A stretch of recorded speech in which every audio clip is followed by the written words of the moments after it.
اگلے دن 9 بجے سے کچھ منٹ پہلے ہی مزمل اپنے ساتھ واجدان اور مصطفیٰ عظیم کو لیے ڈاکٹر احمد کے کلینک پہنچ گیا تھا۔ ڈاکٹر احمد اسے کل بتا چکے تھے کہ آج وہ واجدان کے ساتھ سیٹنگ رکھیں گے۔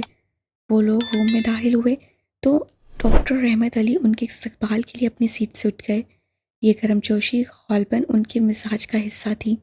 ان تینوں کو کرسیاں پیش کر کے وہ خود بھی جا کر اپنی چیئر پر بیٹھ گئے۔ ہاں تو بتائیے کیا لیں گے، چائے یا ٹھنڈا؟ مصطفیٰ عظیم کو لگا وہ کلینک نہیں آئے بلکہ کسی عزیز سے ملنے اس کے گھر جا پہنچے۔ ان کی بے تکلفی پر عجیب سا محسوس کرتے ہوئے انہوں نے جلدی سے کہا، اس کی کیا ضرورت ہے ڈاکٹر صاحب؟ مگر انہوں نے جیسے سنا ہی نہیں، سر ہلا کر اپنے آپ سے بولے، چائے ہی منگوا لیتا ہوں، اور انٹرکام اٹھا کر چائے لانے کو کہا۔ جب چائے آئی تو انہوں نے ایک اور عجیب حرکت کی۔ انہوں نے چائے لانے والے لڑکے کو جانے کا اشارہ کیا اور خود اپنی جگہ سے اٹھ کر چائے بنانے لگے۔ کتنی چینی لیتے ہیں مصطفیٰ صاحب؟ وہ چہرے پر عجیب سے تاثرات کے ساتھ بولے، 1.5 چمچ۔ پھر انہوں نے مزمل سے بھی یہی سوال کیا۔ مصطفیٰ عظیم کے برعکس اس کے چہرے پر اجنبی کا کوئی تاثر نہیں تھا۔ اسے معلوم تھا ڈاکٹر احمد اپنے مریضوں سے اسی طرح پیش آتے ہیں۔ 2 چمچے، اس نے کہا۔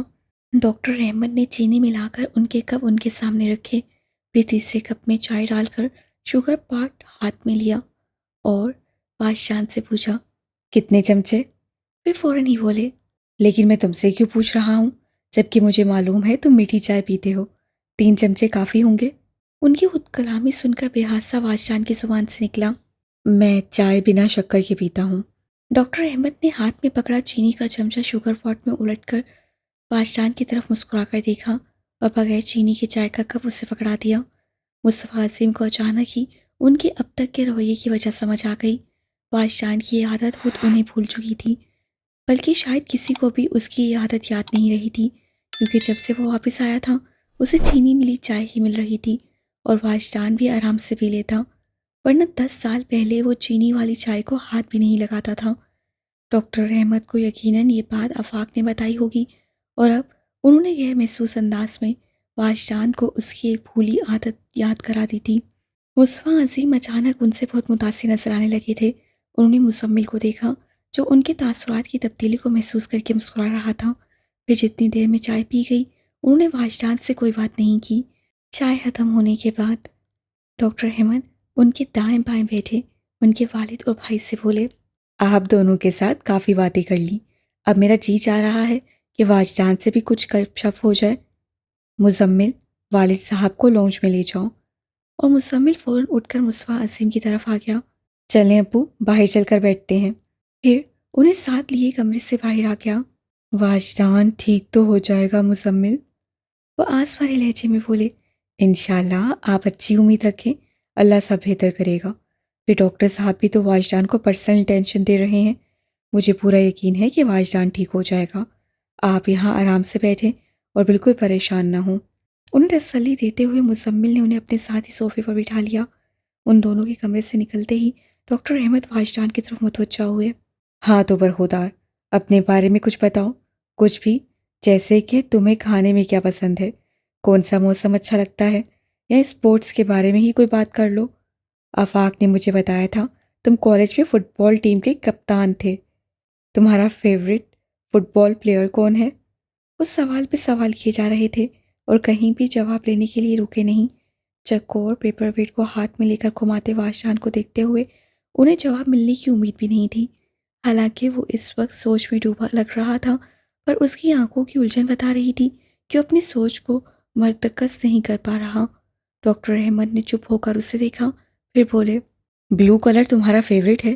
بادشاہ نے ان کی طرف دیکھا تو وہ اپنے اندازے کی وضاحت میں بولے، دراصل میں سوچ رہا تھا کہ ٹیبل پر وائٹ اور براؤن کلر کے پیپر ویٹ بھی رکھے ہیں، مگر تم اپنے سامنے رکھے ان پیپر ویٹس کو چھوڑ کر دور رکھے بلو پیپر ویٹ کو اٹھا کر اس سے کھیل رہے ہو۔ یہ پیپر ویٹ بلیک کلر کا ہے۔ واجدان نے پیپر ویٹ کی طرف دیکھے بغیر کہا، ارے ہاں یہ تو بلیک ہی ہے۔ وہ چونک کر بولے، جیسے پہلے کبھی اس کے کلر پر دھیان نہ دیا ہو۔ واجدان کو سمجھنے میں دقت نہیں ہوئی کہ وہ ایکٹنگ کر رہے ہیں۔ اس نے پیپر ویٹ نیچے رکھا اور دونوں بازو سینے پر باندھتے ہوئے کرسی پر ٹیک لگا کر پیچھے بیٹھ گیا۔ ڈاکٹر احمد پھر سے شروع ہو گئے، اچھا تمہاری ہابیز کیا کیا ہیں؟ بک ریڈنگ، انہوں نے ٹیبل کی طرف دیکھتے واجدان کو دیکھ کر قیاس کیا، پھر خود ہی کہنے لگے، آف کورس بک ریڈنگ ہی ہوگی۔ تمہاری عمر تک پہنچتے پہنچتے عام طور پر لوگ اتنے میچور ہو چکے ہوتے ہیں کہ فارغ وقت کو بھی گنوانا پسند نہیں کرتے اور ایسے ہی کوئی ہیلدی ایکٹیویٹی ڈھونڈ لیتے ہیں۔ ویسے مجھے بھی بک ریڈنگ کا شوق ہے، کبھی کبھار کچھ وقت نکال کر لائبریری بھی چلا جاتا ہوں۔ اس معاملے میں میری عادت بالکل ملیحہ جیسی ہے۔ انہوں نے اتنے اچانک ملیحہ کا نام لیا تھا کہ عائشہ نے کرنٹ کھا کر انہیں دیکھا۔ وہ اس کی کیفیت کو نوٹ کرنے کے باوجود بولتے رہے، مشتاق یوسفی میرے فیوریٹ رائٹر ہیں اور ان کی یہ کتاب تو مجھے خاص طور پر پسند ہے۔ چلو میں تمہیں ان کی کچھ لائن سناتا ہوں۔ بولتے بولتے وہ اٹھے اور واجدان کے سامنے رکھی کتاب اٹھا لی۔ انہوں نے اپنے ہاتھ کی حرکت اتنی نمایاں رکھی کہ واجدان ضرور متوجہ ہوتا۔ پھر جیسے ہی وہ کتاب اٹھاتے، اس کی نظر کتاب کے نیچے رکھی ملیحہ کی تصویر پر بھی پڑتی، جو انہوں نے مزمل سے خاص طور پر منگوائی تھی اور ہدایت کی تھی کہ تصویر ایسی ہو جس سے ملیحہ کا چہرہ واضح نظر آ رہا ہو۔ ان کے ہاتھ کی حرکت پر واجدان بے حادثہ متوجہ ہوا تھا اور پھر اس کی نظر بند گئی۔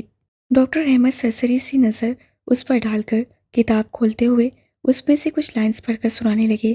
کاہے بکاہے وہ اس سے بھی دیکھ لیتے، جس کے چہرے پہ تناؤ کی کیفیت نظر آ رہی تھی، اور ذرا سی دیر میں ہی اس کی آنکھیں سرخ ہو گئی تھیں۔ جب انہیں یقین ہو گیا کہ واجدان ان کی آواز سے نہیں سن رہا، تو کتاب بند کر کے ٹیبل پر رکھتے وہ اس کے ساتھ والی چیئر پر آ بیٹھے۔ اس کے بعد انہوں نے ہاتھ بڑھا کر ملیحہ کی تصویر اس کے سامنے سے اٹھا لی۔ واجدان ہڑبڑا کر چونکا، پھر اپنا چہرہ دوسری طرف کر لیا۔ ڈاکٹر احمد نے اس کے بازو پر ہاتھ رکھ کر تصویر اس کے سامنے لے آئی۔ دل چاہ رہا ہے تو کچھ دیر اور دیکھ لو۔ واجدان نے گردن موڑے بغیر ہی انکار میں سر ہلا دیا تو وہ کسن مسکراتے ہوئے بولے، ہاں بھائی، تمہیں تصویر کی کیا ضرورت جب بلا معشقہ ملاقات ہو جاتی ہے؟ ویسے باتیں تو خوب ہوتی ہوں گی، کیا باتیں ہوتی ہیں؟ ان کے پوچھنے کے انداز میں اتنی شوخی تھی جیسے کالج بوائے اپنے دوست سے ڈیٹ کا احوال معلوم کر رہا ہو۔ واجدان نے سر جھکاتے ہوئے آہستہ سے کہا، میں ان کی آواز سننے کو ترس گیا ہوں۔ اب وہ ایک دم سے سنجیدہ نظر آنے لگے۔ تم مجھ سے کیا سننا چاہتے ہو؟ واجدان نے آنکھیں بند کر لیں۔ میں بس اتنا چاہتا ہوں تھا کہ ایک دن وہ خود میرے پاس چلی آئیں اور کہیں، لو میں تمہاری ہوئی۔ اس نے آنکھیں کھول دیں۔ ایک بار انہوں نے بھی چاہا تھا کہ میں ان کے پاس جاؤں اور وہ مجھ سے سب کہہ دیں جو انہوں نے کبھی نہیں کہا۔ پھر میں ان کے پاس گیا بھی، مگر انہوں نے منہ پھیر لیا، خود بلا کر منہ پھیر لیا۔ واجدان ہونٹ کاٹنے لگا۔ بہت تکلیف ہوئی تھی، اب بھی ہوتی ہے، لیکن مجھے کیا پتا تھا کہ جس سے محبت کی اسے رحم کی عادت نہیں۔ جیتے جی بھی سحراب دکھائے اور مر کر بھی سراب دکھاتی ہیں۔ اب ڈاکٹر احمد کو کچھ پوچھنے یا کہنے کی ضرورت نہیں تھی، وہ بنا رکے بولتا ہی چلا گیا۔ 2 گھنٹے بعد جب وہ ڈاکٹر کے کمرے کا دروازہ کھول کر باہر آیا تو اس کے چہرے سے پتہ چل رہا تھا کہ وہ جذباتی مارکوں سے گزر کر آ رہا ہے۔ مصطفیٰ عظیم اسے دیکھتے ہی کھڑے ہو گئے، پھر تیزی سے اس کے پاس چلے آئے۔ تم ٹھیک ہو بیٹا؟ جی ابو، اس سے کھوکھلی آواز میں کہا۔ ڈاکٹر نے کیا کہا؟ آپ دونوں کو اندر بلوایا ہے، اسے مزمل کی بات کا جواب دیتے ہوئے کہا تو مزمل بولا، ٹھیک ہے تم بیٹھو، ہم تھوڑی دیر میں آتے ہیں۔ پھر واجدان کو چھوڑ کر وہ دونوں ڈاکٹر کے کمرے میں چلے آئے۔ مجھے ان کی بیماری کا پتہ چل گیا ہے، یہ شیزوفرینیا میں مبتلا ہیں۔ وہ دونوں بیٹھ چکے تو ڈاکٹر احمد نے کسی سوال سے پہلے ہی کہہ دیا۔ اپنے پچھلے رویے کے برخلاف وہ اس وقت پروفیشنل انداز سے بات کر رہے تھے۔ ڈاکٹر مصطفیٰ نے ان کی بات سنی، پھر قدرے حیرانی سے پوچھا، وہ کیا ہوتا ہے؟ وہ سمجھانے لگے، شیزوفرینیا ایسی نفسیاتی بیماری ہے جس میں مریض اپنی سوچ اور خواہشات کی الجھی دنیا میں جیتا ہے اور حقیقی دنیا اور اس کے لوگ، یہاں تک کہ مریض کی اپنی شخصیت تک پس منظر میں چلی جاتی ہے۔ اگر آپ کسی ایسے مریض سے بات کریں گے، اس کے جواب آپ کے سوالوں سے میل نہیں کھاتے، اس کی حرکات اور سکنات بھی عجیب ہوتی ہیں، ساتھ ہی اس میں جذباتی بے حسی بھی محسوس ہوتی ہے، یعنی وہ چیزیں جس پہ دوسرے لوگ خوش یا اداس ہوتے ہیں، یہ ان پر کسی رد عمل کا اظہار نہیں کرتا۔ آپ کی رائے میں یقیناً وہ شخص پاگل ہوگا، لیکن ٹیکنیکلی شیزوفرینیا کے مریض پاگل نہیں ہوتے، کیونکہ پاگل اسے کہا جاتا ہے جو سوچ بوجھ نہ رکھتا ہو، لیکن شیزوفرینیا کے مریض سوچ بوجھ رکھتے ہیں، وہ باتوں کو سنتے بھی ہیں اور ٹھیک سے سمجھتے بھی ہیں، بس اس پر رد عمل کا اظہار نہیں کرتے۔ دراصل وہ بیرونی دنیا کے مقابلے میں اپنی اندر کی دنیا کی طرف زیادہ متوجہ ہوتے ہیں، اور اگر آپ ان کی اس پرائیویٹ ورلڈ تک رسائی پا سکیں تو پتہ چلے گا کہ ان کی باتیں اور حرکات 100% مونی ہیں۔ اس حالت کو عام الفاظ میں سیلف ابزارپشن کہہ سکتے ہیں۔ یہ اس حد تک بڑھ سکتی ہے کہ مریض کے لیے وقت کا احساس مٹ جاتا ہے۔ وہ یہ بھی نہیں بتا سکتا کہ وہ کس جگہ موجود ہے، اور بعض اوقات تو مریضوں کی بھوک پیاس تک ختم ہو جاتی ہے۔ وہ لگاتار کئی دنوں تک بنا کھائے پیے زندہ رہ سکتے ہیں، بلکہ اگر آپ کھانا کھلانا بھی چاہیں تو وہ نہیں کھائیں گے۔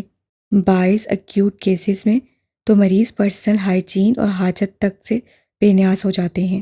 آپ نے اکثر ایسے لوگوں کو دیکھا ہوگا جو گرد آلودہ چہروں اور خستہ لباس میں سڑک کے کنارے پر بیٹھے رہتے ہیں، کبھی یوں ہی خلا میں گھورنے لگتے ہیں، کبھی سر جھکا کر کچھ بڑبڑانے لگتے ہیں، اور کبھی اچانک ہی ان پر جنون طاری ہو جاتا ہے تو وہ چیخنے چلانے لگتے ہیں۔ ان میں اکثر لوگوں کو شیزوفرینیا کا مرض لاحق ہوتا ہے۔ ہم میں سے زیادہ تر انہیں پاگل سمجھ کر حقارت کی نظر سے دیکھتے ہیں، اور باعث تو پتھر پھینکنے سے بھی نہیں چونکتے۔ شیزوفرینیا کی ابتدائی اسٹیج سے گزرتے ہوئے واجدان کو بھی ان حالات کا سامنا کرنا پڑا تھا، جب لوگوں نے اس پر آوازیں کسیں اور اس پر پتھر پھینکے۔ اپنے لاڈلی بیٹے کے لیے الفاظ سے مصطفیٰ عظیم کا چہرہ متغیر ہو گیا تھا۔ مزمل نے فوراً ان کے ہاتھ پر ہاتھ رکھ کر تھپکتے ہوئے انہیں ریلیکس کرنا چاہا، مگر اپنے بیٹے کے اس گزرے ہوئے درد کو برداشت کرنا ان کے بس سے باہر تھا۔ ڈاکٹر احمد اسے سنجیدگی سے کہتے رہے، ویسے آپ کے بیٹے کی پرسنل ٹریجڈی سے ہٹ کر بھی یہ کیس بہت انوکھا ہے۔ عام طور پر شیزوفرینیا کا کسی جذباتی صدمے سے کوئی تعلق نہیں ہوتا، مگر واجدان کے مرض کا براہ راست تعلق ملیحہ کی موت سے ہے۔ ملیحہ کی اچانک موت نے اسے ہلا کر رکھ دیا ہے۔ وہ آج تک اس صدمے سے ابھر نہیں سکا۔ بہرحال میرے تجربے کے مطابق تو واجدان میں شیزوفرینیا کی تمام علامات پائی جاتی ہیں۔ اس کی کیس ہسٹری بتاتی ہے کہ ملیحہ کی موت کے فوراً بعد واجدان سیلف ابزارپشن کے فیز سے گزرا تھا، حالانکہ وہ جلد ہی کسی پراپر علاج کے بغیر اس فیز سے باہر بھی آ گیا تھا، جس کے لیے آپ کو شیان کا شکر گزار ہونا چاہیے۔ اس بچے کے ساتھ جذباتی وابستگی نہیں اسے حقیقی دنیا کی طرف لوٹنے پر مجبور کیا، ورنہ شیزوفرینیا کے مریضوں میں ول پاور کے استعمال کی مثالیں بہت کم ہیں۔ لیکن اس کا مطلب یہ نہیں کہ وہ ٹھیک ہو گیا ہے۔ اس میں کسی دوسرے مریض کی طرح ہی ذہنی انتشار اور ارتکاز کی کمی پائی جاتی ہے، گو کہ یہ علامات شدید نہیں، اور وہ کئی سالوں سے ان علامات کے ساتھ بڑی حد تک نارمل لائف گزار رہا ہے، لیکن اس کے ذہن میں خیالات کی رو ہر وقت بہتی رہتی ہے۔ اور فلیٹ ایفیکٹ کی علامت تو آپ نے بھی نوٹ کی ہوگی۔ 10 سال لوٹنے پر بھی اس کے انداز میں نہ گت و گرم جوشی ہے اور نہ ہی وہ کسی ناراضی کا اظہار کرتا ہے۔ لیکن وہ یہ کیوں کہتا ہے کہ اسے ملیحہ نظر آتی ہے؟ وہ چپ ہوئے تو مزمل جلدی سے بولا، دیٹس ہلوسینیشن، اور یہ شیزوفرینیا میں بہت کامن ہے۔ حالانکہ زیادہ تر تو آڈیٹری ایکسپیرینس کی رپورٹ کرتے ہیں، لیکن بہت سے مریض ایسی چیزوں کو بھی دیکھتے ہیں جو دوسروں کو نظر نہیں آتی۔ واجدان کو ملیحہ نظر آتی ہے کیونکہ وہ اسے دیکھنا چاہتا ہے، اور اسی شدید خواہش کے پیش نظر اس کے ذہن نے ملیحہ کی شبیہ تراش لی ہے۔ اور اس کی یادداشت، کیا وہ واقعی یادداشت کھو چکا ہے؟ ایک اور سوال ہوا۔ ڈاکٹر احمد نے ترہیم آمیز نظروں سے مصطفیٰ عظیم کو دیکھا۔ بدقسمتی سے شیزوفرینیا کے اکثر مریضوں کو یادداشت کھونی پڑتی ہے، کبھی جزوی اور کبھی مکمل طور پر۔ دراصل ان مریضوں کے دماغ میں کسی شعوری کی کوشش کے بغیر خیالات کا ریلا بہتا چلا جاتا ہے۔ یہ کسی مچھلی بازار کی طرح ہی ہے، جہاں ہر آواز آپ کو اپنی طرف متوجہ کرتی ہے، نتیجتاً آپ کسی کو بھی توجہ نہیں دے پاتے۔ اس کو ذہنی ارتکاز کی کمی کہتے ہیں۔ یہ کمی صرف سوچوں پر ارتکاز کی نہیں ہوتی، بلکہ وہ یادوں پر بھی ارتکاز نہیں کر پاتے، اور اتنا تو سبھی جانتے ہیں کہ جب ہم کسی چیز کو یاد نہیں رکھ پاتے تو اسے بھول جاتے ہیں۔ پھر وہ سوچ کر بولے، لیکن ہماری یادداشت اور ہمارے جذبات کے بیچ گہرا تعلق ہوتا ہے، اس لیے یہ بھی ممکن ہے واجدان کی یادداشت شیزوفرینیا سے نہیں بلکہ جذباتی صدمے سے متاثر ہوئی ہو۔ اس سچویشن کو فیوز اسٹیٹ کی صورت میں بیان کیا جا سکتا ہے۔ ایمنیزیا کی اس قسم میں خاص طور پر جذباتی دھچکا یادداشت کے کھونے کا سبب بنتا ہے، لیکن کبھی کبھی کچھ یادیں محفوظ رہ جاتی ہیں، حالانکہ ضروری نہیں کہ ان یادوں میں کوئی ربط ہو، لیکن واجدان کے ذہن میں وہی یادیں تازہ رہیں جو ملیحہ سے متعلق تھیں۔ اور فیوز اسٹیٹ میں کبھی کبھار مریض اپنی اصلی شخصیت میں کھو کر نئی شخصیت بنا لیتے ہیں، جیسے واجدان نے خود کو عبداللہ کی شخصیت میں ڈھال لیا تھا۔ وہ ٹھیک تو ہو جائے گا نا؟ مصطفیٰ عظیم کی آواز میں اس کے ساتھ ساتھ اندیشے بھی بول رہے تھے۔ ڈاکٹر احمد سنجیدگی ترک کر کے مسکرائے۔ کیوں نہیں؟ میں نے آپ کو بتایا نا، ایسے مریضوں کا علاج مشکل نہیں ہوتا۔ اصل مسئلہ ان کا اعتماد حاصل کرنا ہے، کیونکہ اکثر مریض کبھی نہیں مانتے کہ وہ جو دیکھ رہے ہیں وہ موجود ہی نہیں۔ لیکن واش جان کے ساتھ ایسی کوئی دقت نہیں۔ وہ قبول کرتا ہے کہ ملیحہ کی ڈیتھ ہو چکی ہے اور ہلوسینیشنز کو بھی سحراب کہتا ہے۔ اس صورت میں علاج کرنا بہت آسان ہو جاتا ہے۔ اور اس کی یادداشت؟ ان کے تسلی دینے پر مزمل کی فکر مندی تو کم ہوئی تھی، ختم نہیں ہوئی۔ ان کی مسکراہٹ اور بھی گہری ہو گئی۔ وہ تو ریسٹور ہونا شروع بھی ہو چکی، بلکہ حقیقتاً تو واجدان کی یادداشت کہی ہی نہیں۔ بات صرف اتنی ہے کہ 10 سال تک وہ ہر پل ملیحہ کو سوچتا رہا ہے۔ کسی اور یاد کو اس کے ذہن میں جگہ نہیں ملی، تو وہ فرنٹ سائڈ سے ہٹ کر بیک سائڈ پر چلی گئی۔ یہ بالکل ایسا ہی ہے کہ ہم کسی چیز کو کہیں رکھ کر بھول جائیں، مگر یاد کرنے پر یاد آ جاتا ہے کہ فلاں چیز کہاں رکھی تھی۔ واجدان کچھ بھی بھولا نہیں ہے، بس اسے یاد نہیں رہا۔ جبکہ یادداشت کا گم ہونا تو اسے کہتے ہیں جب کوشش کے باوجود کسی کو کچھ یاد نہ آئے۔ لیکن واجدان جیسے جیسے اپنی پچھلی زندگی کی طرف لوٹے گا، اسے دھیرے دھیرے سب یاد آ جائے گا۔ لیکن اس دوران آپ لوگوں کو واجدان کا بہت خیال رکھنا ہے، کیونکہ یادداشت کی بحالی کے عمل کے دوران اکثر لوگ ڈپریشن کا شکار ہو جاتے ہیں۔ کچھ دیر تک وہ انہیں واجدان کے متعلق ہدایات دیتے رہے، پھر مزمل ان سے دواؤں کا پرچہ لے کر اگلی سیٹنگ کی اپوائنٹمنٹ سیٹ کرتے ہوئے اپنے ابو کے ساتھ جانے کے لیے کھڑا ہوا اور ان سے ہاتھ ملا کر دونوں کمرے سے چلے گئے۔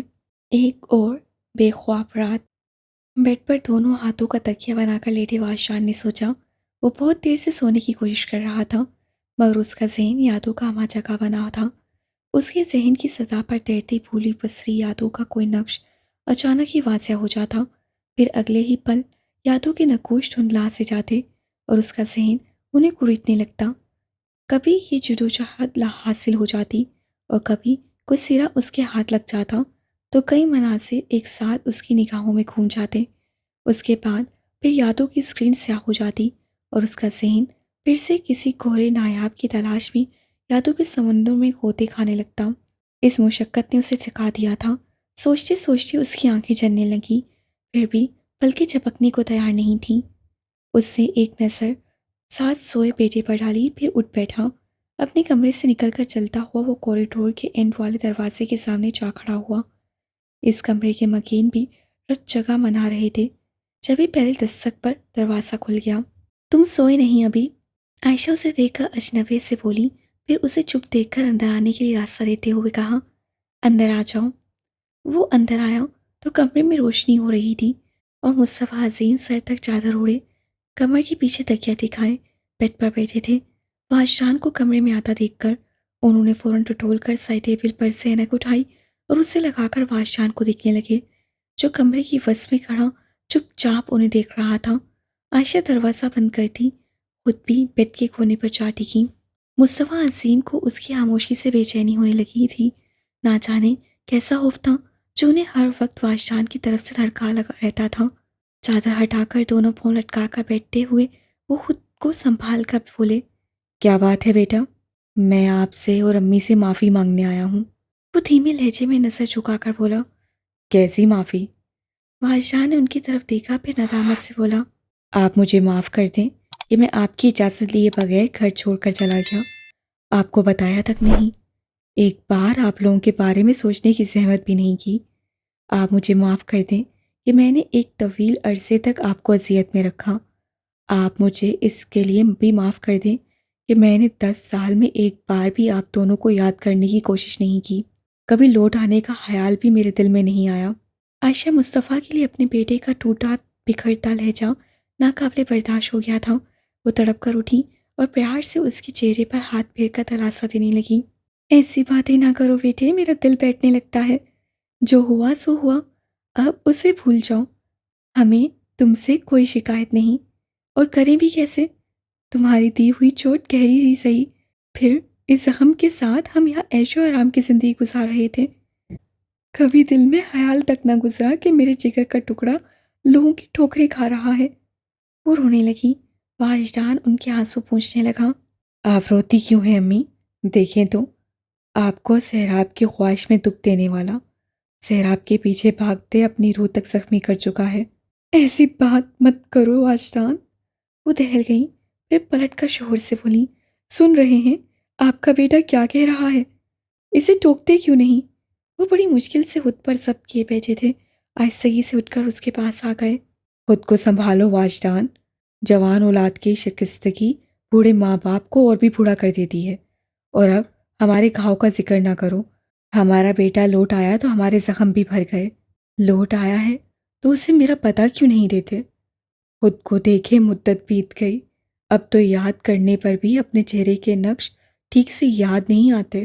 بادشاہ دکھ سے بولا، وہ اس کی کیفیت کو سمجھ رہے تھے۔ اس کا چہرہ دونوں ہاتھوں میں لے کر بولے، تم اپنے باپ کے چہرے کو تو پہچانتے ہو نا؟ وہ بولا، آپ کے گلے لگتے ہی آپ کو پہچان گیا تھا، تو بس اتنا ہی کافی ہے۔ وہ مضبوط آواز سے بولے، تمہارے دکھ درد سمیٹنے کے لیے ماں باپ ہیں، تمہارا بڑا بھائی ہے جو ہر مقام پر تمہارا ساتھ دے گا۔ پھر بھلا تمہیں پریشان ہونے یا الجھنے کی کیا ضرورت ہے؟ 22 چیزیں وقت کے ساتھ ساتھ اپنے آپ سدھر جاتی ہیں۔ اور بیٹے، اب تم ملیحہ پر بھی صبر کر لو۔ جس خوشی کی عمر تھوڑی ہو اس پر بڑا دکھ نہیں کرتے۔ صبر آ چکا ہے ابو، چین نہیں آتا۔ اسے ہلکے سے کہا، پھر اپنی امی سے بولا، میں مدت سے سو نہیں پایا امی، آج سونے کو دل کر رہا ہے، آپ کے پاس سو جاؤں؟ اس نے بچوں کی سی معصومیت سے فرمائش کی۔ عائشہ مصطفیٰ نم آنکھوں سے مسکرا اٹھی، پھر اسے ساتھ لیے بیڈ پر آ گئی اور اس کا سر اپنی گود میں رکھ لیا۔ واجدان بھی چپل اتار کر آرام سے بیڈ پر لیٹ گیا تھا اور ان کی گود میں سر رکھے اس نے آنکھیں بند کر لی۔ عائشہ مصطفیٰ کبھی اس کے گھنے بال سہلاتی، کبھی جھک کر اس کے چہرے پر پیار کرنے لگتی۔ کچھ ہی دیر بعد وہ 35 سالہ مرد ماں کی آغوش میں گہری نیند سو گیا تھا۔ ایک عرصے بعد واجدان کو اتنی سکون کی نیند آئی تھی، پھر بھی تہجد کے وقت اپنے آپ ہی اس کی آنکھ کھل گئی۔ عائشہ ابھی تک اس کا سر گود میں لیے جاگ رہی تھی۔ سامنے صوفے پر بیٹھے مصطفیٰ عظیم بھی رات بھر نہ سوئے تھے۔ واجدان بالوں میں ہاتھ پھیرتا اٹھ بیٹھا تو وہ بولی، کہاں جا رہے ہو؟ تہجد کی نماز کا وقت ہو گیا ہے، اس نے وال کلاک کی طرف دیکھ کر خمار آلودہ آواز میں کہا، پھر اٹھ کر اپنے کمرے میں آ گیا۔ کمرے کے ہی اٹیچ باتھ روم میں وضو کر کے اس سے قبلہ رو جائے نماز بچھائی اور اس پر کھڑے ہو کر نیت باندھتے ہوئے تکبیر کے لیے اپنے ہاتھ کانوں تک اٹھا دیے۔ فجر کی اذانیں ہونے لگی تھیں جب مصطفیٰ عظیم ٹوپی ہاتھ میں پکڑے اس کے کمرے میں آئے۔ وہ جائے نماز پر بیٹھا قرآن پاک کی تلاوت کر رہا تھا۔ مصطفیٰ عظیم مبہوت ہو گئے۔ ان کا دل چاہا کہ وہ واجدان کو تلاوت کرتا ہوا سنتے رہیں، لیکن آذان کی آواز پر واجدان نے قرآن پاک بند کیا اور جزدان میں لپیٹ کر الماری کے ریک پر رکھ کر پلٹتے ہوئے ان سے بولا، خیریت؟ ہاں بھائی، خیریت ہی ہے، بس آج دل چاہ رہا تھا فجر کی جماعت میں شامل ہوں۔ کافی عرصے سے فجر اور عشاء کی باجماعت نماز چھوڑ رکھی ہے۔ اس عمر میں نظر اس قابل نہیں رہی کہ اندھیرے میں مسجد تک جا سکوں، پر اب تو تم آ گئے ہو، ہاتھ پکڑ کر لے جایا کرو گے۔ مزمل تو فجر کی نماز کے لیے اٹھا ہی نہیں، نالائق۔ واجدان نے مسکرا کر کہا، ہاں چلتے ہیں، اور شیان کو جگانے لگا۔ وہ نیند میں تھا، لیکن زبردستی اٹھائے جانے پر اس سے منہ نہ بس ہو رہا اور بند آنکھوں کے ساتھ ہی وضو کرنے باتھ روم میں گھس گیا۔ نماز کے بعد تینوں قریبی پارک میں چہل قدمی کے بعد لوٹے تو زاور اور مناہل اسکول یونیفارم پہنے ناشتہ کر رہے تھے۔ پاس ہی مزمل ہاتھ میں گاڑی کی چابی لیے انہیں اسکول چھوڑنے جانے کے لیے تیار کھڑا تھا۔ واجدان کو ایک خیال آیا تو اس سے کہنے لگا، مزمل بھائی، شیان کی پڑھائی کا کافی حرج ہو رہا ہے، اسے اسکول میں داخل کرا دینا چاہیے۔ ہاں یہ بات تو ہے، اسے یہاں آئے کافی دن ہو گئے، اب تک تو اس کا ایڈمیشن ہو جانا چاہیے تھا۔ تم ایسا کرو، میں بچوں کو چھوڑ کر آتا ہوں، تب تک تم دونوں تیار ہو جاؤ، پھر زاور کے اسکول چلیں گے اور اس کے پرنسپل سے شیان کے ایڈمیشن کی بات کریں گے۔ وہ اس بات میں سر ہلا کر ناشتے کے لیے کرسی گھسیٹ کر بیٹھ گیا۔ یہ لو تمہاری بنا شکر کی چائے۔ انیکا بچوں کو چھوڑ کر واپس آئی تو چائے کا کپ واجدان کے سامنے رکھتے ہوئے بولی۔ واجدان نے مسکرا کر کہا، چینی ڈال کر دیں گی تو بھی پی لوں گا۔ وہ ہنس پڑی، ہاں ہاں پتہ ہے سدھر گئے ہو، ورنہ یاد ہے امی، غلطی سے بھی اگر چائے میں چینی ڈل جاتی تو یہ کتنا ہنگامہ کرتا تھا۔ اس نے اپنی ساس سے کہا تو مسکرانے لگی، یاد ہے، لیکن دیکھو ذرا ماں ہو کر بھی مجھے اس کی عادت بھول گئی۔ مجھے بھی ڈاکٹر احمد سے علاج کروا لینا چاہیے۔ اس کی ضرورت نہیں امی، آپ کی بیٹی کی عادت اتنی عجیب ہے، یہ کسی کے بھی ذہن سے مخو ہو سکتی ہے۔ اب دیکھیں تو ایسے یہ میٹھے کا شوقین ہے، بس چائے میٹھی نہیں ہونی چاہیے۔ سر جھٹک کر وہ شایان کی طرف مڑی۔ تم ناشتے میں کیا لوگے؟ آلو پراٹھا، اسے زوردار شور کے ساتھ جواب دیا۔ انیکا اس کے لیے آلو پراٹھا بنانے لگی۔ ناشتہ ختم کر کے دونوں مزمل کے ساتھ ساور کے اسکول پہنچے۔ آپ کا بچہ بہت ذہین ہے، دبلی پتلی سی ادھیڑ عمر خاتون نے شایان سے سوال جواب پوچھنے کے بعد مسکراتے ہوئے واجدان سے کہا۔ اس کے چہرے پر کسی باپ کی طرح ہی تفکر کی چمک آئی تھی، لیکن پھر پرنسپل صاحبہ معذرت کرتے ہوئے لہجے میں بولی، لیکن ہم اسے ایڈمیشن نہیں دے سکتے۔ کیوں؟ مزمل نے بے حادثہ پوچھا۔ کیونکہ چند مہینوں میں اینول ایگزامز شروع ہو جائیں گے اور ایگزامز کے اتنے نزدیک ہم ایڈمیشن نہیں لیتے، یہ ہمارا رول ہے۔ مزمل بولا، آپ خود دیکھ چکی ہیں کہ شایان کتنا ذہین بچہ ہے، 2-3 مہینے میں تو وہ بہت آرام سے کورس کور کر لے گا۔ مجھے اس پر کوئی شک نہیں۔ انہوں نے مزمل کی طرف دیکھا اور کہا، لیکن اس کے باوجود میں مجبور ہوں۔ واجدان پریشانی سے گویا ہوا۔ اس طرح تو اس کا سال ضائع ہو جائے گا اور اگلے سال بھی سے 4th کلاس دوبارہ ریپیٹ کرنی پڑے گی۔ آپ کو نہیں لگتا یہ ایک ذہین بچے کے ساتھ زیادتی ہے؟ سوری واجدان صاحب، لیکن اصول تو اصول ہوتے ہیں۔ انہوں نے کہا، لیکن میں یہ بھی چاہتی ہوں کہ شایان ہمارا اسٹوڈنٹ بنے اور آپ اپنے بچے کو ایڈمیشن اوپن ہونے کے بعد دوبارہ ہمارے پاس لے کر آئیں۔ اس کے لیے میں آپ کو ایک گولڈن آفر دینا چاہتی ہوں۔ وہ دونوں ہمتن گوش ہوئے۔ آپ شایان کو 4th کلاس کے لیے نہیں بلکہ 5th اسٹینڈرڈ کے کورس کے لیے تیار کریں، پھر میں اسی کورس میں سے اس کا ٹیسٹ لوں گی اور اگر یہ کلیئر ہو گیا تو ہم اسے 6th اسٹینڈرڈ میں ایڈمیشن دیں گے۔ اس طرح شایان کے ساتھ کوئی زیادتی نہیں ہوگی، بلکہ اسے 1 سال کا بونس ملے گا جو کہ وہ اپنی ذہانت کے مطابق ڈیزرو کرتا ہے۔ کہیے آپ کو یہ آفر قبول ہے؟ وہ دونوں سوچنے لگے، پھر مزمل نے شایان کی طرف دیکھا جو ان دونوں کے درمیان صوفے پر دبکا بیٹھا تھا اور سر اٹھا کر کبھی ایک کو تو کبھی دوسرے چہرے کو دیکھ رہا تھا۔ کیا کہتے ہو بھتیجے، 5th اسٹینڈرڈ کا ٹیسٹ پاس کر لو گے؟ 100 مارکس لاؤں گا تایا ابو، وہ جوش سے بولا تو مزمل مسکرا کر اس کے بال سہلاتے ہوئے واجدان کو دیکھنے لگے۔ ٹھیک ہے، ہمارے بیٹے کو آپ کی آفر پسند ہے، اس لیے انکار نہیں کر سکتے۔ تو پھر آپ آج سے اسے 5th کلاس کے کورس کی تیاری شروع کروا دیں اور ایگزام ختم ہونے کے بعد اسے لے آئیے گا۔ شکریہ۔ واجدان اور مزمل شایان کو ساتھ لے کے کھڑے ہو گئے۔ پرنسپل کے روم سے نکل کر وہ لوگ اسکول کی بک شاپ میں آ گئے۔ شایان اپنے لیے اتنی ڈھیر ساری نئی رنگ برنگی کتابیں کاپیاں دیکھ کر پھولے نہیں سما رہا تھا۔ واپسی میں وہ پچھلی سیٹ پر سارا وقت اپنے اسکول بیگ کو بازو میں دبوچے بیٹھا رہا۔ جیسے ہی وہ لوگ گھر پہنچے، شایان فوراً گاڑی کا دروازہ کھول کر اترا، ساتھ ہی اپنا بیگ بھی گھسیٹ کر نکال لایا اور اسے لیے اندر بھاگ گیا۔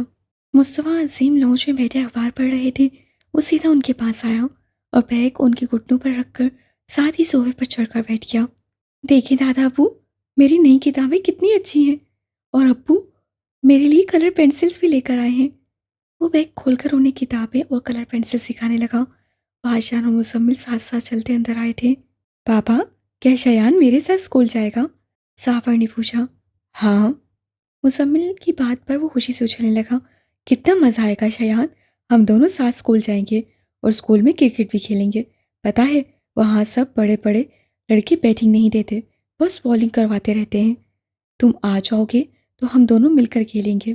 ٹھیک ہے، پہلے تم بیٹنگ کرنا، میں بالنگ کراؤں گا، پھر تم بالنگ کرنا، میں بیٹنگ کروں گا۔ وہاں تو بیٹنگ آرڈر تک سیٹ ہو گیا تھا۔ ساور نے منظوری دے دی۔ منیر حسن اپنے آفس میں بیٹھے تھے کہ ان کے آفس کے دروازے پر دستک ہوئی۔ کم ان کی آواز کے ساتھ ہی بلیک پینٹ کوٹ کے ساتھ وائٹ شرٹ پر بلیک ٹائی پہنے واجدان دروازہ کھول کر اندر آیا تھا۔ منیر حسن بے اختیار اسے دیکھنے لگے۔ اسے دیکھتے ہوئے ہر بار ان کا دل پگھلنے لگتا تھا۔ وہ اپنے اس احساس کو کوئی نام نہ دے پاتے۔ کیا میں بیٹھ سکتا ہوں؟ وہ ان کے سامنے کھڑا پوچھ رہا تھا۔ بیٹھو، انہوں نے کہا اور وہ ہاتھ میں پکڑی فائل ٹیبل پر رکھ کر کرسی پر بیٹھ گیا۔ میرا نام واجدان مصطفیٰ ہے۔ بات بہت پرانی ہے، لیکن شاید آپ کو یاد ہو کہ 10 سال پہلے میں آپ کی لیگل فرم میں وکیل کی حیثیت سے جاب کرتا تھا۔ ثبوت کے طور پہ یہ اپوائنٹمنٹ لیٹر ہے جو آپ کے آفس کی طرف سے مجھے دیا گیا تھا۔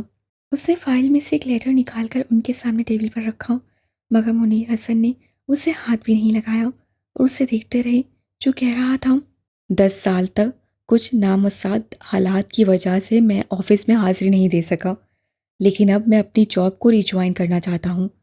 حالانکہ میں اپنی جاب پر واپس آنے کا قانوناً حق رکھتا ہوں، کیونکہ 10 سال میں نہ تو میں نے جاب سے ریزائن کیا اور نہ آپ نے مجھے نوکری سے برطرف کرنے کے لیے لیٹر جاری کیا، لیکن پھر بھی میں اپنی سیٹ پر واپس آنے کے لیے آپ سے اجازت لینا چاہتا ہوں۔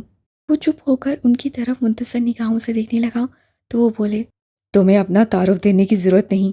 تم جیسا لاپرواہ اور غیر ذمہ دار وکیل میرے لیگل فرم میں کوئی اپوائنٹ نہیں کیا گیا، اور اپنی اس اکلوتی غلطی کو میں کیسے بھول سکتا ہوں؟ تم انتہا درجے کے نان پروفیشنل شخص ہو۔ ایک لڑکی کی خاطر تم مہینوں آفس کو نظر انداز کرتے رہے اور پھر کوئی اطلاع دیے بغیر 10 سال کی چھٹی پر چلے گئے۔ تم نے اتنا بھی نہیں سوچا کہ اس وقت تمہارے کیسز عدالت میں چل رہے تھے، جنہیں تم بیچ میں ہی چھوڑ کر چلے گئے تھے۔ تم نے اپنے کیریئر کے ساتھ جو کیا سو کیا، لیکن میری اور میری فرم کی ریپوٹیشن کو جو نقصان پہنچا وہ کیا؟ لوگ کہتے ہیں جو ہو جائے، ایڈوکیٹ منیر حسن کے پاس کیس لے کر مت جانا، اس کے وکیل تو کلائنٹ کو عدالت کے کمرے میں چھوڑ کر بھاگ جاتے ہیں۔ تم کس بیس پر اپنی جاب واپس لینے کی بات کر رہے ہو، جبکہ تمہاری لاپرواہی اب بھی وہیں کی وہیں ہے؟ تمہیں واپس آئے 3 مہینے سے زیادہ ہو چکے ہیں اور تم اب ری جوائننگ کی اپلیکیشن دینے آئے ہو۔ اس بات کی کیا گارنٹی ہے کہ جاب واپس ملتے ہی تم پہلے جیسے غیر ذمہ دارانہ حرکتیں نہیں کرو گے؟ وہ کسی باس کی طرح ہی ڈپٹ کر بولے۔ بادشاہ نے آہستہ سے کہا، اب آپ کو کبھی مجھ سے غیر ذمہ داری کی شکایت نہیں ہوگی سر، کیونکہ آپ کی بھانجی جیسی اور کوئی نہیں جس کے لیے میں اس حد تک چلا جاؤں۔ منیر حسن نے افسردگی سے اپنی نظر جھکا لی، پھر دراز میں سے ایک فائل نکال کر اس کے سامنے ٹیبل پر رکھتے ہوئے کہا، اس کیس کو اچھی طرح اسٹڈی کر کے اس کے پوائنٹس بناؤ، ہم لنچ کے بعد اس پر بات کریں گے۔ Right sir. وہ فائل لے کر اٹھ گیا تو منیر حسن دھیرے سے بولے، کیا ہو جاتا واجدان جو تم بتا دیتے؟ واجدان اپنا پاؤں نہیں اٹھا سکا، گردن موڑ کر ان سے بولا، کیا ہو جاتا جو میں بتا دیتا؟ منیر حسن بے بسی سے ہونٹ کاٹتے ہوئے بولے، شام کو گھر آ جانا، افتخار بھائی تمہیں یاد کر رہے تھے، اور ہاں، شایان کو بھی ساتھ لے کر آنا، بہت پیارا بچہ ہے۔ جی انکل۔ وہ کہہ کر آفس سے نکل گیا۔ شام کو وہ آفاق کے گھر پہنچا تو گاڑی خود ہی ڈرائیو کر رہا تھا۔ بیرونی گیٹ جو اکثر کھلا رہتا تھا اس وقت بھی کھلا تھا۔ شایان گاڑی رکتے ہی دروازہ کھول کر اترتا اندر بھاگ گیا تھا۔ واجدان نے کار لاک کی اور اطلاعی گھنٹی بجاتا کھلے گیٹ سے اندر داخل ہو گیا۔ اندر قدم رکھتے ہی اس کی نظر دالان میں پیچھے تخت پر اٹھ گئی تھی۔ ایک یاد نے چپکے سے آ کر واجدان کا دامن تھام لیا۔ واجدان کو ایک شام یاد آ گئی اور شام کا سحر، مگر اصل سحر تو ان آنکھوں کا تھا جن پر جو کہ سنہری پلکیں بے خبری میں ہی اٹھ گئی تھیں۔ پھر ان آنکھوں میں وہ حیرت کا امٹنا، اس پل کو یاد کر کے ہی واجدان کا دل تھم گیا تھا۔ دل میں اسی خواہش کا ویٹ کرتا واجدان بے اختیار اس کے پاس چلا آیا تھا اور دالان میں پیچھے تخت پر بیٹھی ملیحہ اسے اپنے سامنے زمین پر گھٹنا ٹکا کر بیٹھتے دیکھ کر پلکیں جھکاتے ہوئے اپنے آپ میں سمٹ گئی تھی۔ اسے سمٹتے دیکھ کر واجدان پر بے خودی سی طاری ہو گئی تھی اور اسی بے خودی میں اس کے لبوں نے سرگوشی کی، مجھے یقین تو نہیں مگر یہی سچ ہے، میں تیرے واسطے عمریں گزار سکتا ہوں، یہی نہیں کہ تجھے جینے کی خواہش ہے، میں تیرے واسطے خود کو بھی ہار سکتا ہوں۔ میں عمریں گزار آیا ہوں ملیحہ، میں خود کو ہار آیا ہوں۔ بادشاہ نے خالی تخت کو دیکھتے ہوئے سوچا۔ وہ رات بہت بھاری تھی، نیند آنا تو دور، بادشاہ کی پلک بھی نہ جھپکی۔ وہ بے قرار سا لان میں ٹہلتا رہا، پھر تھک کر لان سے چھت تک جاتی سیڑھیوں پر جا بیٹھا اور دور خلا میں دیکھتے ہوئے کہنے لگا، اپنی مرضی تھی تو 10 سال میرا صبر آزمایا، آج میں چاہ رہا ہوں کہ آ جائیں تو آ کیوں نہیں جاتی؟ پھر دل کی جو حالت ہوگی دیکھا جائے گا، کم از کم آنکھوں کو سکون مل جائے گا۔ بس ایک بار ملیحہ، بس ایک بار۔ آج پھر رات ٹوٹنے کی رت تھی، کیا جھگڑا سود خسارے کا، یہ کام نہیں بنجارے کا، سب سونا روپیہ لے جائے، سب دنیا دنیا لے جائے، تم ایک مجھے بتیری ہو، ایک بار کہو تم میری ہو، اور وہ ٹوٹتا چلا گیا۔ یہ خواہش بھی تو آپ کی موت کے ساتھ نہیں مر سکی، لگتا ہے میری موت کے ساتھ ہی ختم ہوگی۔ دونوں ہاتھوں سے چہرے کو ڈھکتے ہوئے وہ ہاتھوں کو بالوں میں سے گزار کر سر کے پیچھے لے گیا، پھر انگلیوں کو آپس سے پھنسا کر سیڑھیوں پر لیٹ گیا۔ آفاق اور سمیرہ اپنے دونوں بچوں کے ساتھ فاش جان کے گھر کے لانچ میں آئے بیٹھے تھے۔ فاش جان اور اس کے امی ابو، اس کے بھائی بھابھی کے ساتھ ہی لانچ میں موجود تھے۔ سبھی بچے وہیں آس پاس ہی قالین پر دائرہ بنائے بیٹھے اپنا گروپ الگ کیے ہوئے تھے، اور جب فاش جان کو پتہ چلا وہ ارم کی شادی کا دعوت نامہ لے کر آئے ہیں تو حیرت سے بولا، ارم، تو اتنی بڑی ہو گئی؟ سمیرہ مسکرا دی، ہاں ہو گئی ہے، تبھی تو اس کی شادی کر رہے ہیں۔ مجھے تو نہیں لگتی۔ ہاں، قد کچھ لمبا ہو گیا ہے اور بال بھی بڑھا لیے ہیں، مگر پھر بھی بچی سی لگتی ہے، اور حرکتیں تو ذرا نہیں بدلی، بات بات پر چڑھتی ہے۔ تم جو چڑھانا نہیں چھوڑتے۔ آفاق نے مسکراتے ہوئے کہا۔ آفاق نے حالی کپ ٹیبل پر رکھتے ہوئے فاش جان کو اشارہ کیا اور دونوں اٹھ کر باہر آ گئے۔ تم ٹھیک ہو؟ پودے کے پتے کو نوچتے ہوئے آفاق نے بظاہر سرسری سا پوچھا تھا۔ فاش جان اس کی بات پر ذرا سا مسکرایا اور بولا، تمہیں میرے ٹھیک ہونے پر شک کیوں رہتا ہے؟ پورے 5 مہینے کا کورس کر چکا ہوں، اور اب تو میرے پاس مینٹل ہیلتھ کا سرٹیفکیٹ بھی ہے۔ چلو، یہ تو اچھی بات ہے کہ اب تم ٹھیک ہو۔ ہم سبھی چاہتے ہیں تم بالکل ٹھیک ہو جاؤ۔ آفاق نے کہا، پھر اس کی طرف دیکھنے لگا۔ لیکن واجدان، میں اکثر سوچتا ہوں کہ کاش تم ملیحہ کی اس ایک جھلک کو بھول جاتے تو شاید وہ سب نہ ہوتا جو ہوا، نہ ملیحہ مرتی، نہ تمہارے حصے میں اتنی بربادیاں آتیں۔ مجھے بتاؤ واجدان، آخر تم نے محبت کر کے کیا پایا؟ فاش جان خاموشی رہا۔ کچھ بھی نہیں۔ اگر تم محبت نہ کرتے تو آج عمر کے اس حصے میں، جب تمہارے ساتھ کے لوگ اپنے کریئر کی اونچائی پر پہنچ چکے ہیں، تمہیں صفر سے شروعات نہ کرنی پڑتی۔ تم ان 10 سالوں میں بہت کچھ پا سکتے تھے، شہرت، عزت، دولت اور انگنت کامیابیاں۔ وہ چپ ہوا تو فاش جان نے بولنا شروع کیا۔ ملیحہ کی اس ایک جھلک کو بھول جاتا تو اپنی تنہائیوں میں کس چہرے کو یاد کرتا؟ محبت میں صرف پانا اور کھونا ہی نہیں ہے، یہ انسان کو اپنی رمز بھی سکھاتی ہے، جسے سیکھنے کی 2 ہی شرطیں ہیں: ایک، محبت کو پانے سے مشروط نہ کرنا، 2، کھونے پر محبت کو ترک نہ کرو۔ اور اگر کوئی سمجھے تو یہی 2 شرطیں محبت کی رمز ہیں، اور جو اس رمز کو سمجھ گیا اس کی محبت خالص ہو گئی، اور خالص محبت سچے ایمان کی طرح ہے، کیونکہ اس کی بھی یہ خاصیت ہے کہ پانے اور کھونے سے مشروط نہیں ہوتا۔ اب جس کے دل میں سچا ایمان ہو، محبت اس کی عادت بن جائے گی، اور جس کے دل میں خالص محبت ہو، ایمان اس کے دل میں گھر کر لے گا۔ فاش جان نے خاموش ہو کر چند لمحے آفاق کا چہرہ دیکھا، پھر مسکرا دیا۔ آج میرے دل میں محبت بھی ہے اور ایمان بھی۔ اب ذرا سوچ کر بتاؤ، کیا واقعی میں نے محبت میں کچھ نہیں پایا؟ لیکن آفاق نے جواب نہیں دیا۔ ایسا لگ رہا تھا اس کے پاس کوئی جواب ہے ہی نہیں۔ فاش جان ذرا سا ہنسا، سر کو جھٹکا اور کہا، جانے دو، تم جواب نہیں دے پاؤ گے، کیونکہ زیادہ تر لوگوں کی طرح تمہارے لیے بھی اسی چیز کو پانا کہتے ہیں جس سے دنیاوی اور مادی فائدہ ہو۔ تمہاری نظر بس عزت، دولت، شہرت اور کامیابیوں تک ہی جاتی ہے۔ تمہارے نزدیک میں جو نہیں پا سکا ایک دن اسے پا لوں گا، مگر میں جو کھو چکا ہوں اس کی افسوس کرنے کے لیے 10 سال بہت کم ہیں۔ لیکن مجھے تمہارے خلوص پر بھی کوئی شک نہیں، اس سے تسلی رکھو، میں اب کریئر کو پوری توجہ دے رہا ہوں۔ شایان میری ذمہ داری ہے، اور میں جانتا ہوں کہ اس کے محفوظ مستقبل کے لیے میری کامیابیاں ضروری ہیں۔ یعنی یہ کریڈٹ بھی شایان کو جاتا ہے؟ وہ ہلکے پھلکے انداز سے بول کر مسکرایا، پھر سنجیدہ ہو گیا۔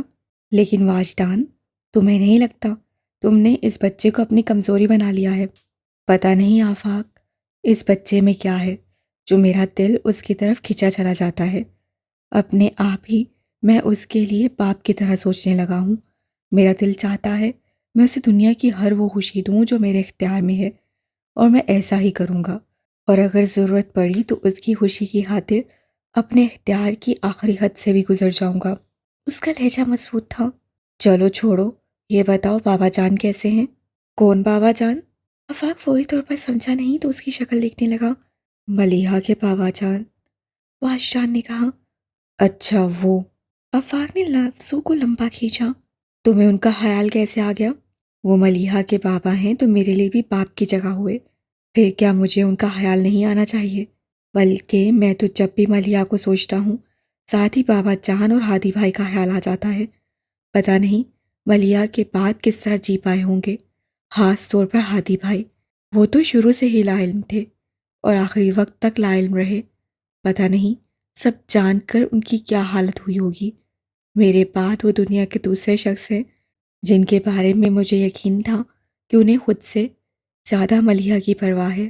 ان دونوں کا کیا پوچھتے ہو؟ آفاق سانس بھر کر بولا۔ ملیحہ کے سوم پر انہوں نے خود تایا جان اور پاپا کے سامنے تمہارے اور ملیحہ کے تعلق کے بارے میں انکشاف کیا تھا اور اعتراف کیا تھا کہ ملیحہ کی شادی زبردستی کروائی جا رہی تھی۔ ہم نے انہیں ہمیشہ سخت گیر انسان کے روپ میں دیکھا ہے، مگر اس وقت تم ان کی حالت دیکھتے۔ ملیحہ کی موت نے ان کی کمر توڑ دی تھی، اوپر سے یہ پچھتاوا کہ ملیحہ کی موت کے ذمہ دار وہ خود ہے۔ ان کے پچھتاوے کا یہ عالم تھا، خود کو ملیحہ کا قاتل کہہ رہے تھے۔ پھر ہاتھ جوڑ کر تایا جان اور پاپا سے معافی بھی مانگی، مگر جب ملیحہ ہی نہ رہی تو بھلا کیسی معافی؟ نور الہدیٰ بھی کچھ کم برہم نہیں تھا، مگر اس کی مجبوری یہ ہے کہ اسے پھپھا جان سے بہت محبت ہے۔ وہ کچھ بھی کر لے ان سے تعلق نہیں توڑ سکتا۔ پھر بھی یہی وہاں سے اطلاع ملتی رہتی ہے کہ ان کے رویے میں پھپھا جان کے لیے سرد مہری آ گئی ہے، اور ملک انکل کی ڈیتھ کے بعد سے تو بالکل کوشہ نشین ہو چکے ہیں۔ ان کی حالت کا سن کر تو ہاتھ اپنے کانوں کو چھونے لگتے ہیں۔ آفاق نے محسوس کیا کہ بابا جان کی حالت کا سن کر واجدان مضطرب ہو گیا تھا۔ تو کیا تمہارا ان سے بالکل بھی تعلق نہیں رہا؟ نہیں، ہماری ان سے آخری ملاقات ملیحہ کے سوم پر ہی ہوئی تھی۔ اس کے بعد ایک بار نور الہدیٰ اپنی شادی کا انویٹیشن دینے آیا تھا۔ تایا جان اور پاپا نے تو صاف منع کر دیا، لیکن ہمیں اجازت دے دی تھی، مگر کوئی نہیں گیا۔ اس سے فاروقی نے تو ایسے بڑے صدمے دیے ہیں کہ اب اس کی طرف دیکھنے کو بھی دل نہیں کرتا۔ لیکن پھر بھی نور الہدیٰ کا نام سنائی دیتا رہتا ہے۔ وہ ایک کامیاب بزنس مین ہے، اور اگر تم بزنس میگزین پڑھو تو اس میں اکثر نور الہدیٰ اور فاروقی گروپ آف انڈسٹریز کے بارے میں چھپتا رہتا ہے۔ چلو یار اندر چلتے ہیں، یہاں دھوپ بہت تیز ہے۔ اس کا دل اچاٹ ہو گیا تھا، لہجے میں بیزاری صاف جھلک رہی تھی۔ آفاق بھی اس کے پیچھے پیچھے اندر آیا تو بچے سینٹرل ٹیبل پر البم کھول کر اس کے ارد گرد قالین پر بیٹھے تھے اور تصویریں دیکھتے ہوئے تبصرے کر رہے تھے، لیکن ان کے بچگانہ تبصرے اتنے مزیدار تھے کہ سب اپنی باتیں چھوڑ کر صحو پر آگے جھکے تصویروں کو دیکھتے ہوئے ان کی باتوں پر ہنس رہے تھے۔ البم دیکھتے دیکھتے ایک تصویر کو دیکھ کر 6-7 سال کی فائزہ دونوں ہاتھ البم پر رکھتے جھکتے ہوئے تصویر کو قریب سے دیکھ کر بولی، واہ مناہل، تمہاری ممی کتنی اچھی لگ رہی ہیں۔ میری ممی تو ہے ہی اچھی، وہ اٹلا کر بولی، مگر میری ممی زیادہ اچھی ہیں۔ فائزہ کو جیسے اپنے بے حاصل اظہار پر افسوس ہوا تھا۔ ساور کو اس کی بات بری لگی تھی، تیز لہجے میں کہا، جی نہیں، میری ممی زیادہ اچھی ہیں۔ فائزہ اپنے سے بڑے ساور کی لہجے پر سہم گئی۔ جواد نے جو اپنی بہن کو کمزور پڑتے دیکھا تو فوراً میدان میں کود گیا، غلط، میری ممی سے زیادہ اچھا کوئی ہو ہی نہیں سکتا۔ مناہل کافی سلاچو بچی تھی، اس سے جو سب کے بگڑے تیور دیکھے تو فوراً سے بولی، ایک منٹ، لڑنے کی کیا ضرورت ہے؟ ہم شایان بھائی سے پوچھ لیتے ہیں کہ کس کی ممی زیادہ اچھی ہیں۔ ہاں یہ ٹھیک ہے۔ سب کو یہ آئیڈیا پسند آیا تھا۔ پھر جواد سب کی نمائندگی کرتے ہوئے شایان سے بولا، بتاؤ شایان، ہماری ممی زیادہ اچھی ہیں یا زاور اور مناہل کی؟ ننھے جج نے معتبرانہ انداز میں دونوں پارٹیوں پر نظر ڈالی، پھر سب بڑوں کو دیکھا جن کے ہونٹوں میں مسکراہٹیں دبی تھیں، اور آرام سے فیصلہ سنا دیا، تم سب کی ممی اچھی ہیں، مگر سب سے اچھی تو صرف میری ممی ہے۔ واجدان، آفاق اور سمیرہ ہی اس کی بات سن کر ڈبے پہ گر گئے تھے، ورنہ باقی سب تو ہنس سے بے حال ہو گئے۔ لیکن بچے ایک نئے حریف کو پا کر ہاتھ سے بددل ہو گئے تھے۔ ساور تو تنک کر بولا، جھوٹ مت بولو، تمہاری تو کوئی امی ہے ہی نہیں۔ شایان جھٹ سے بولا، میں جھوٹ نہیں بول رہا ہوں، میری امی ہیں تو دکھاؤ۔ جواد نے پڑھ کر چیلنج کیا تو شایان اداس سا ہو کر بولا، وہ تو اللہ میاں کے پاس چلی گئی ہیں۔ پھر جوش سے کہنے لگا، لیکن میرے پاس ان کی تصویریں ہیں۔ فائزہ بولی، تو تصویریں ہی دکھا دو۔ ابھی لایا۔ وہ اٹھا اور بھاگ گیا۔ واجدان الجھ گیا تھا کہ آخر شایان نے اپنی ماں کہاں سے تلاش کر لی۔ آفاق اور سمیرہ بھی حیران سے تھے، تبھی وہ واپس آیا، یہ رہی میری امی کی تصویریں۔ اس سے کہتے ہوئے لفافہ ہاتھ میں پکڑ کر جھاڑ دیا اور ٹیبل پر پہلے سے کھلے البم کے اوپر ملیحہ کی تصویریں بکھر گئیں۔